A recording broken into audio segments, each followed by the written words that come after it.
और ये सवाल है कि धीरेन्द्र शास्त्री, वो लाखों लड़कियां सपना लेकर बैठी हैं, क्या कहेंगे आप शादी कब करेंगे? लाखों से तो होनी नहीं होगी तो एक से, क्योंकि हम माँ और पिताजी जहां आज्ञा देंगे। वो वक्त कब आएगा? फिर भी कितना वक्त लगेगा? इसके लिए तो आपको अर्जी लगानी चाहिए धाम में। अच्छा, मैं अर्जी। अभी 10 दिन पहले आपने कहा कि आप माता जी से मिलकर आए हैं, तो हो सकता है कि आप 27 साल उम्र हो गई, बोलती होंगी बेटा अब तो शादी कर लो। हमारी माँ कभी कभी चर्चा करती। गृहस्थ जीवन में आप जाना चाहते हैं, प्रवेश करेंगे। कई लोग कहते हैं कि बाबा कब तक बैचलर रहेंगे, या सारी उम्र बैचलर तो नहीं रह जाएंगे बाबा? हम न्यूज में बने रहने के लिए ये सब बात नहीं करते। माता पिता और गुरु की आज्ञा पर भरोसा है, जिस दिन वो कह देंगे मतलब माता पिता की स्वीकार आज्ञा से है। करें। और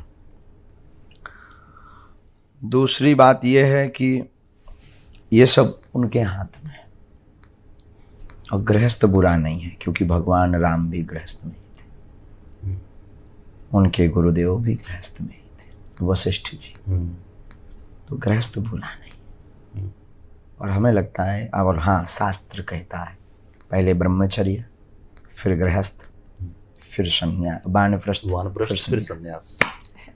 अच्छा शास्त्री जी, एक सवाल और भी है, क्योंकि आप पॉपुलर तो काफ़ी ज़्यादा हैं अपने लुक्स को लेकर भी, लेकिन आपके ड्रेसिंग सेंस की भी काफ़ी तारीफ होती है। और जब मैं वहाँ पे आई थी, ड्रेसिंग सेंस की, आपके कपड़ों की, जब मैं धाम में भी आई थी तो मैंने देखा कि कुछ वहाँ पे लोग आए थे जिन्होंने बोला कि हमने खुद से आपके लिए कपड़े डिज़ाइन किए हैं, तो उसके बारे में भी थोड़ा बताएं। अभी तक कोई परमानेंट डिजाइनर नहीं है। लोग आते हैं श्रद्धा से, दे जाते हैं। कोई आया और कंबल पकड़ा गया आज हमको, और हमने लटका लिया। अब ठंडी भी नहीं, कंबल पहनने का कोई औचित्य तो हो, ठंडी हो तो पहनने में मजा भी आए। लेकिन वो श्रद्धा से लेकर खड़ा था, और हमें लगा कि अगर नहीं पहनेंगे तो इसकी श्रद्धा कितनी मारी जाएगी। तो हमने कहा ला यार, वेलकम, और हमने डाला। और आपकी अच्छा, आपको अब तक जितने लोगों ने देखा टीवी पर या नजदीक से, वो आप हमेशा इसी तरह के ये लिबास में आप नजर आते हैं। नहीं, हम कुर्ता भी पहनते हैं। तो वही लोग जानना चाहते हैं कि बाबा, और जींस पहनने का मन नहीं करता, शर्ट टी शर्ट वगैरह? नहीं, आपने कहा मैं बाबा नहीं, आपने कहा कि मैं बाबा नहीं हूँ। तो अगर आप बाबा नहीं हैं, और आपने कहा कि आप गृहस्थ आश्रम में भी जाएंगे, 27 साल उम्र है, गुड लुकिंग है, मन तो करता होगा कुछ चेंजेस, कुछ नए कपड़े पहनने का या कुछ? पाश्चात्य संस्कृति पर हमारा एक रत्ती भरोसा नहीं। ठीक है, मतलब मैं जीन्स और टी शर्ट हटा दूं?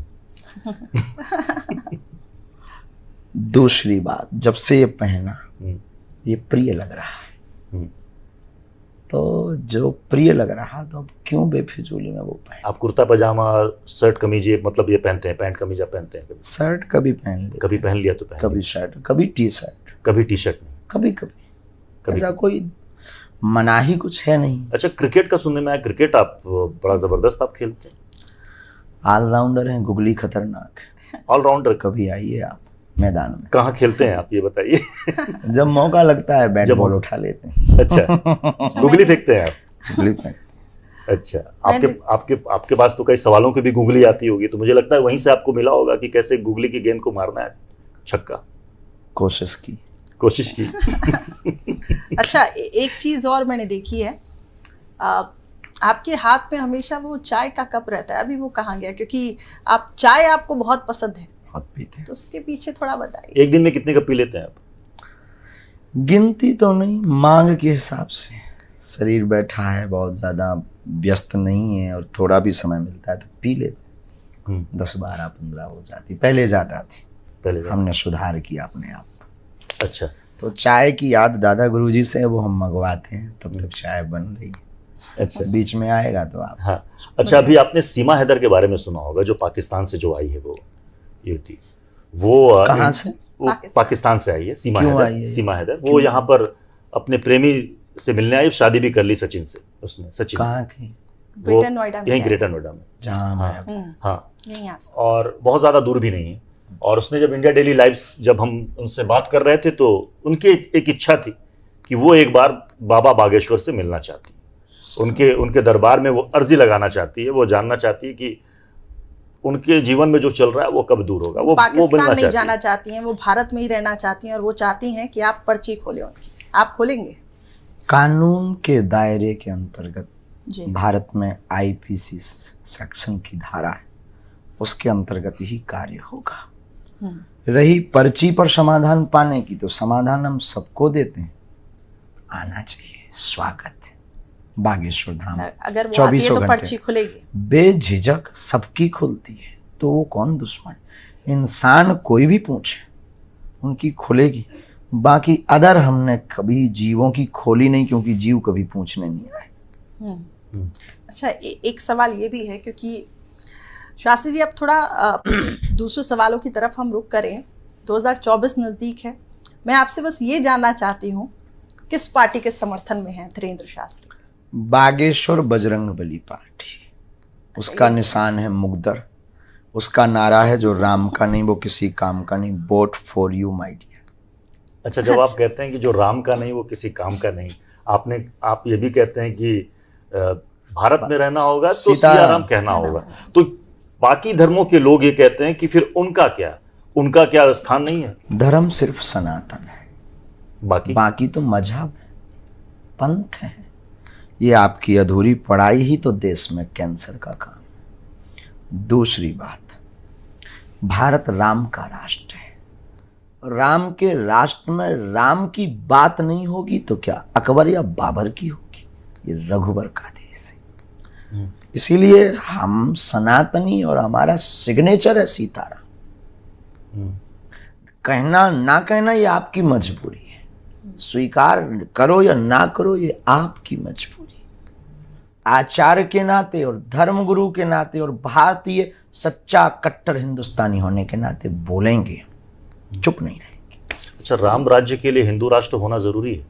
राम राज्य और हिंदू राष्ट्र में कोई अंतर नहीं है, पर्यायवाची है, जैसे शक्कर और शुगर। तो अभी राम राज्य नहीं है क्या? होता तो बात क्यों होती? आपने AIMIM चीफ ओवैसी का तो सुना ही होगा, उन्होंने ये कहा हम कि उनको जानते नहीं, कहाँ के AIMIM मुस्लिम लीग पार्टी के वो चीफ हैं ओवैसी जी, छोटी दाढ़ी वाला असदुद्दीन ओवैसी। वो ये कह रहे हैं कि अगर आप बात करते हैं कि हिंदू राष्ट्र होना चाहिए और UCC इम्प्लीमेंट होना चाहिए, तो उसमें फिर ये एक वर्ग विशेष के खिलाफ है, उनका ये कहना है। उनको समझ नहीं आया, उन्हें समझना चाहिए। हमारे हिंदू राष्ट्र में मुसलमान भाइयों को कहीं जाने की आवश्यकता नहीं, उनके अधिकारों का कभी हनन नहीं होगा। हमारे हिंदू राष्ट्र में उनकी परंपराओं से कभी छेड़खानी नहीं होगी, लेकिन उनके पत्थर मारने वाले नहीं रहेंगे, इतना बदलाव होगा।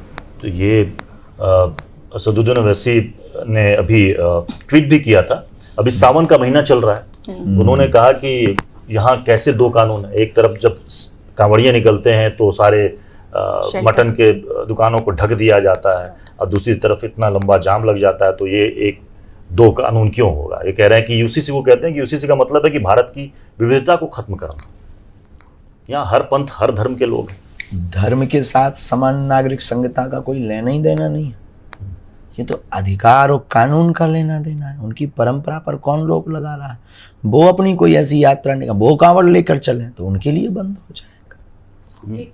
एक सवाल ये भी है मेरा, क्योंकि अब बात वर्ग विशेष पे भी आ रही है। धर्म से कानून UCC का लेना देना, जहां तक हमने समझा। UCC का मतलब आपके लिए क्या है? हिंदू राष्ट्र, राम राज्य, सनातन राम राष्ट्र? राज्य हिंदू राष्ट्र अलग नहीं है, सनातन राष्ट्र ही UCC का एक, हमें तो लगता है पहला कदम है। UCC हिंदू राष्ट्र की ओर पहला कदम है। तो आपको लगता नहीं कि शायद इसी वजह से बाकी लोगों को लग रहा है कि हिंदू राष्ट्र, UCC मतलब हिंदू राष्ट्र, इसलिए विरोध ज्यादा हो रहा है?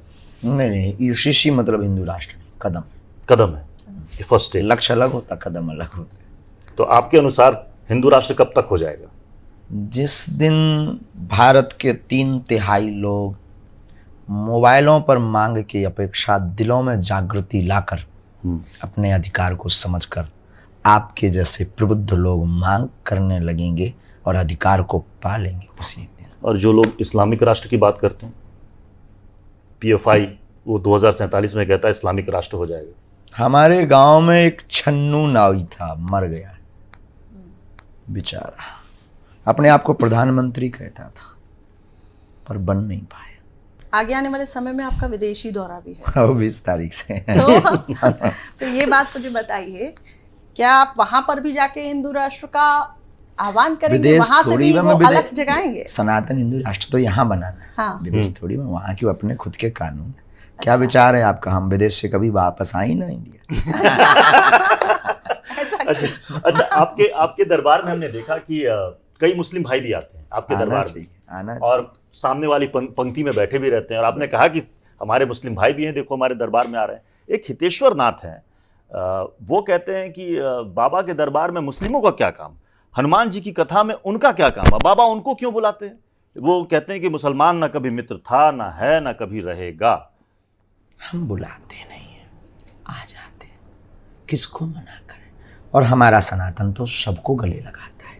विभीषण जी को जब राम ने गले लगा लिया, तो अगर वो आ रहे बुराई नहीं है। वो कहते हैं कि वो सनातन की आड़ में राजनीति कर रहे हैं बाबा बागेश्वर, हितेश्वर नाथ कहते हैं। भगवान जाने, उनकी जैसी मति, वैसा उनका भाव।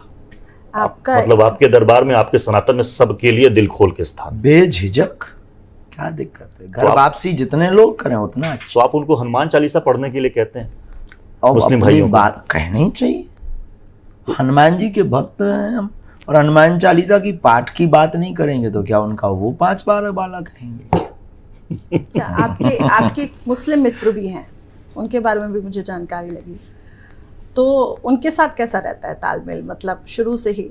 ठीक है, जैसा कल था वैसा आज, कुछ परिवर्तन, कुछ बदलाव नहीं हम आया। अपने जीवन में परिवर्तन बहुत कम करते हैं। अच्छा, तो ये बताइए कि जो आप कह रहे हैं कि जो हनुमान चालीसा पढ़ेंगे हमारे दरबार में, आपने कहा किसी को रोका नहीं है, और बहुत अच्छी बात है। और आपकी तारीफ भी कई हिंदू धर्मगुरु करते हैं कि सनातन का मतलब ही सबको अपने साथ सहेजना और साथ लेकर चलना। लेकिन जो लोग कहते हैं कि सनातन में उनका क्या काम, उनका तरीका अलग है, हम पूरब देखते हैं, वो पश्चिम देखते हैं, बिल्कुल अलग चीजें हैं, तो क्या वो सनातन को नहीं समझते? जब वो यहाँ आ जाएंगे तो पूरब का पूरब ही देखेंगे। तो उसके लिए घर वापसी जरूरी है। जब उल्टा लगा होता है तो सनातन सीधा लगा देता है। तो उसके लिए घर वापसी जरूरी है, धर्मांतरण जरूरी है? कुछ भी जरूरी नहीं, कुछ भी जरूरी नहीं, बस स्वीकारता जरूरी है। तो जो अभी रह रहे हैं वो स्वीकार नहीं किए होते तो उल्टा क्यों देखते? आप जो बाबर और औरंगजेब की बात करते हैं, वो हैं कौन लोग? वो तो मर गए ना बेचारे। बाबर तो गए, औरंगजेब भी गए, वो तो इतिहास का पन्ना हो गया। मर गया इतिहास। वो तो इतिहास का पन्ना हो गए। तो अब कौन बचा है उनका, जिसको कहा जाता है कि ये बाबर के वंशज? उनको फॉलो करने वाले बचे तो हैं। तब तो आपकी नजर में कौन है उनको फॉलो करने वाला जो बचा? जो राम की यात्रा पर पत्थर फेंकते, जो राम की यात्रा पर पत्थर फेंकते, जो राम को काल्पनिक कहते, जिन्हें वंदे मातरम बोलने में भी शर्म आती है, जो भारत को गजवाए हिंद कहते हैं, वो। एक ये भी है कि कुछ लोग कहते हैं कि ये तो धर्म परिवर्तन एक तरीके से हो गया, और जो एक पंथ विशेष लोग ये भी कहते हैं कि कहीं ना कहीं धर्म परिवर्तन हो रहा है वहां जाकर। कहाँ जाकर?